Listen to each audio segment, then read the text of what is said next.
You're not the smartest, you're not the coolest, you're not the best looking, but god damn it, you're something. You've got something that attracts people. There is no excuse for not being the hardest worker. Yeah, someone might be bigger, stronger, faster, quicker, younger, whatever else, but there is no excuse to not be the hardest team worker there. And when you believe that you have the ability to do something, that the life that you're living right now is going down this direction, you hate where it is. There is nothing else to do but to change direction. A belief that I cannot go that way anymore, I gotta go this way. And what do you have to lose? You know the outcome if you continue the same. Why not just commit one time in your life to something? See what happens. There are no losers in the world of passionate commitment to something. No one loses there. The losers are the people that sit at the starting line and never initiate. It's cold, it's wet, it's dark, you've got no cartilage in your knee, you've got shitty shorts, whatever it is that's the issue today. Keep talking. You've got these problems, right? I need you to keep talking about what you were just saying. It's warm on the couch. Your missus says stay in bed. It's comfy, it's cozy. You've got work later on. You had an argument last night. You're slightly hungover. I know every mother ain't gonna do what I'm gonna do. This is how you level up. That's how you level up. I know there's a whole bunch of people, but that right there, that fires me up. That makes me happy, what you just said. That brings joy to my life right there. Why? Because I know there's so many people that have the ability and just refuse to get off that couch. Refuse to study a few more hours. Refuse to go deeper, to go further. And that's where I gain the advantage. It's so easy to be great nowadays, my friend, because most people are weak. Most people don't want to go to that extra mile. Most people don't want to find that extra because it sucks. It's miserable. It's lonely. You talk about that you were kind of, lonely by yourself. I was the same way. And that used to hurt me growing up. Now I thrive in it. That's the only place to be. What would you do, ladies and gentlemen, if you couldn't fail? What would you do if you were in a situation where your mind couldn't comprehend an outcome in which you lost? Who would you become? What would you do? What type of person would be bred from that willpower and that self-belief and that confidence? Because it all starts here. The Bible says it. As a man thinketh, so is he. So what do you say about yourself? Who are you? How do you speak to who you are and the goals and the ambitions that you have in your life? If you get beat, unless you're dead, you are not defeated. And you have not failed. What you've done is you've learned. You've gained experience. You have to accept that all your excuses are lies. They are lies, all of them. Think about the things that you tell yourself, the lies you use to rationalize taking the easy road. Taking the easy road and leaving discipline behind. Think about them. You don't have time. That's a lie. You don't have support. That's a lie. You don't have the equipment or the gear. Lies. You don't know the best way. Who cares? That's a lie. Or you're too old, or you're too young. Of course you're too old or too young. Lie. And there's you're too busy. Sure you are. That's a lie.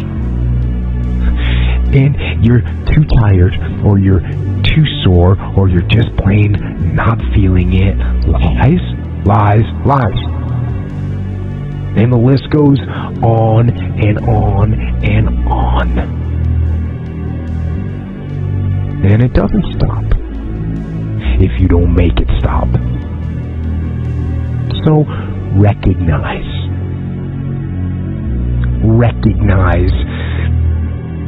the excuses are not valid. They aren't. They're trumped up. They're conjured up. They're fabricated. They're lies. The life we've got is a differential of margins that's almost unmeasurable. What is successful and what is failure, the differential are so small. We're talking about seconds. We're talking about, reps. We're talking about the finest echelon of measurement that will make or break someone's life to be successful at that moment. And once that moment is successful, that gives the birth of a lifestyle that's unbeatable, second to none. But in order to have that first success, you must ensure yourself that you're giving it all you can today. Because the future, we don't know, do we? We're training for that. And when I hear people say terms like good enough, it bothers me to an nth degree. Because they are saying something that is justified at the moment, but not quantitative for a future endeavor of life. Therefore, they are passing judgment on now for a future event that they know nothing about. That's all I heard back in those days. You gotta work hard. You gotta work hard. I'm not getting I can't get this paragraph. I can't remember what this paragraph to pass this test to get in the military. Read it again. Still not getting it. Read it again. But if you're not getting it, write it out. And that's how I started learning. Okay, well, I gotta write out everything I do. And then write it out again. And write it out again. And guess what happened? I got it. I can't swim. I'm negative buoyant. Go back again. I can't swim. Go back again. Go back again. Go back again. I got it. I realized if I keep going back and going back and going back until this just becomes, your mind will say, okay, we're going to figure it out. It'll find a way. Because he is not going to stop.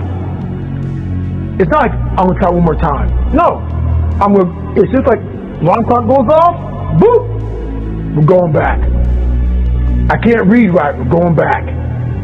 I gave myself no way out, and my mind realized that. And I said, okay, we're going to adapt and overcome now. You have to teach your mind this is the new normal. You better get with the program. That's right. And as soon as it realizes that you're serious, then it adapts. I'm not playing a game. Right. But if it thinks you're playing a game, it knows. It won't adapt. If you are going to rest, that is one thing that you should procrastinate on. That's the one thing I want you to put off until tomorrow. And if, when tomorrow comes, you still feel like you need to rest or you need to take a break, then okay. Take it. But the chances are you won't. You won't need that rest. Chances are you will realize that the desire to rest was just weakness. It was just the desire to take the path of least resistance, the downhill path, the easy path. You don't burn out mentally because you always burn out physically. When you guys burn out physically, you push your current limitations to a new barrier. Do you not?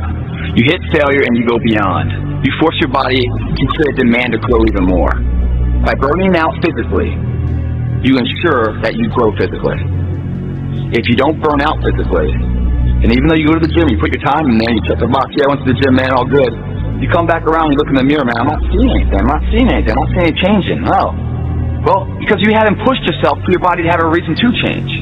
If I gave a valiant effort to something, day in, day out, I saw no change, I'd probably quit too. But the reason why you're quitting, man, the reason why mentally you're burning out is because you're not burning out physically. It's that mind-body connection of invincibility when you sync them up, guys. Every transformation always gets worse before it gets better. It's supposed to be that way. You can't want something but not put in the work. And it doesn't matter what you're doing in life, no matter what it is. It could be a professional athlete, or it could be an artist, it could be a doctor, it could be anything in the world, a president of the United States. But you got to put the work in. And I think if you put the work in, the results will happen organically. And most important, you got to find happiness too. If you're having fun, enjoying what you're doing, then it makes it so much easier. It makes it so much easier to just like, you want to do it every day because it's something that you really enjoy doing and you don't look at it as work. It's the unseen work. I'm out running at 2 o'clock in the morning, 1 o'clock in the morning, in the gym, long sessions by myself. That's real. How I'm able to just extract dopamine, the good dopamine whenever I want. Man, I've trained 99% of my life alone. No one pat me on the back. I did all of the work alone. And while I'm still hard on myself, I know what I did. So whenever times get bad for people, all this, who's your carry the boast and love? That's real. I hate that people know me for that guy, because that guy is not like when they see me, they want that energy. That's not me every day. I can extract it immediately when I need to, because when you train alone, and I lived alone for so many years in this misery, and you're able to get out of it by yourself, I can take myself to such a level of real passion and purpose, and like the feeling I get is something I can't even explain by myself. I don't need anyone. That's why people come to me to motivate them. No one can motivate me. What do you do on the days when you're just not feeling it?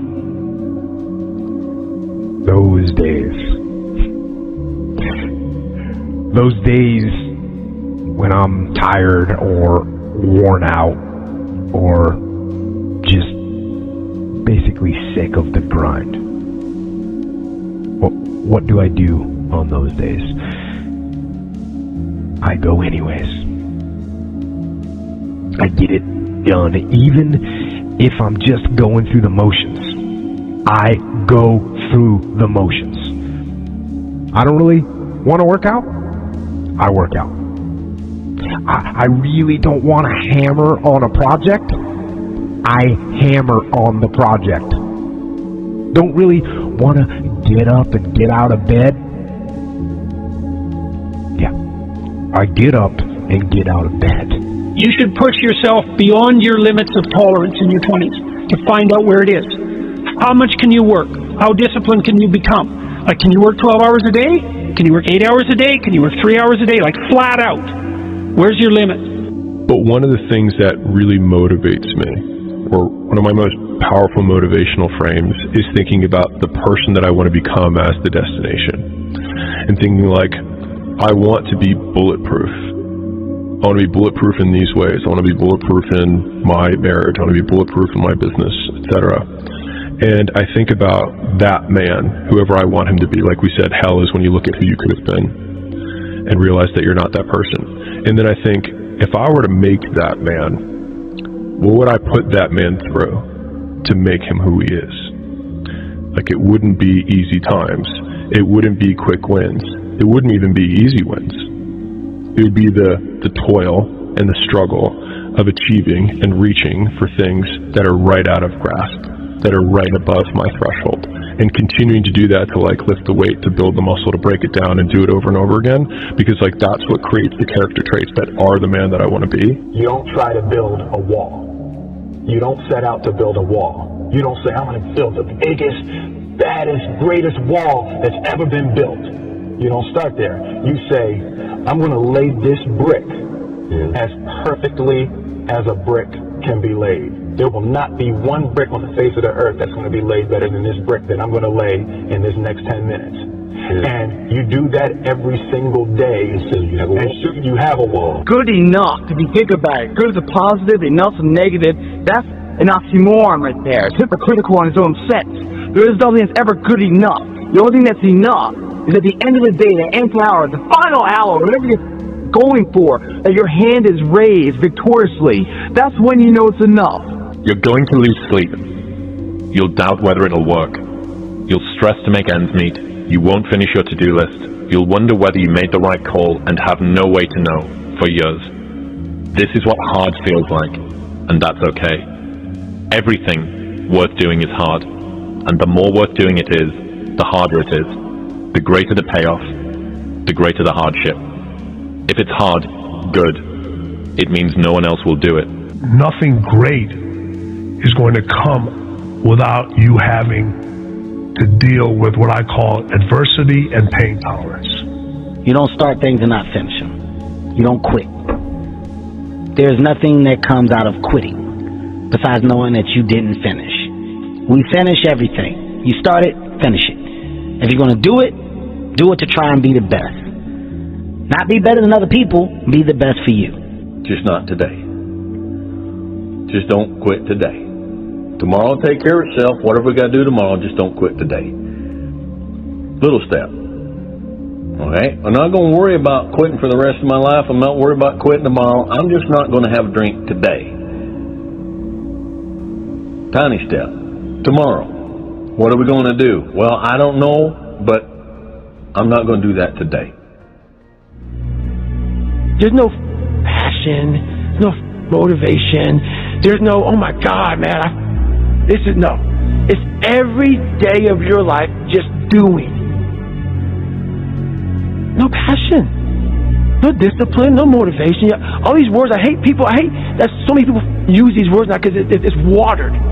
It's someone sitting in a room by themselves and they figure themselves out and say, God, this is going to suck.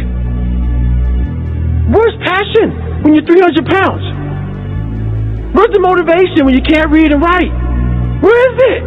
So how did this happen? I just did. I said, maybe at the end of this journey, there'll be something there for me. If not, I can read. If not, I'm 185 pounds. There's no magic potion. There's no, let me wake up and look at some, no. All those words are overused. They're bullshit. It's all bullshit. Just do. You're living. How do you want to live? How do you want to die? How do you want to be remembered? That's it. That's it. Don't take today off. Not today. Wait until tomorrow. Don't give in to the immediate gratification that is whispering in your ear. Shut that down. Do not listen to that little voice. Instead, go through the motions. Lift the weights. Sprint the hill. Work on the project. Get out of bed. The biggest mistake a person can do right now, no matter in which situation you are, is to give up. You might not reach the best version of yourself in this lifetime, but a better one than you are right now. The main point is to find something that you are not standing still where you are right now. At least prepare yourself slowly, step by step, to get out of that hole right now. People have talent. People have a lot of talent. And this is going beyond your talent. So when there's no more talent, what happens to you? Most people quit. People only go to their talent level. And once their talent level is gone, it becomes a mental game. The whole mental game sets in then. And most people can only perform to their talent. And they realize, man, why am I always messing up right here? Why is this like my big hurdle? It's because you're performing to your talent. And then after that, your mind has nothing for you. Our mind, it's a box of surprises, and you have to challenge yourself to be consistent. I repeat, sometimes it's hard. It's what many people say, you like to go to the gym every day. Of course no. It's not true. Nobody likes to go to the gym every day. But you have to do it. Probably yes, because your mental strength is coming from that moment, that in a hard moment, you know you should do it. So, and I do it because after that, maybe in the beginning you feel hard to start, but after when you finish the gym or cold plunge or even the training, you will feel better. I had to invent a guy that didn't exist. I had to invent a guy that can take any pain, any suffering, any kind of judgment, be called whatever the in the world, and be able to stand and say, go yourself. I had to build this callous mind, and I built it through suffering. I built it through downright just crushing myself. If it was raining outside 3 o'clock in the morning, if it was snowing, the first instinct is don't go out there and do. My instinct was, we gotta go out there. Anything that was horrible in my life that I would normally say no, that was inhumane to most people, I had to go do it. And I started callousing my mind at this point in my life.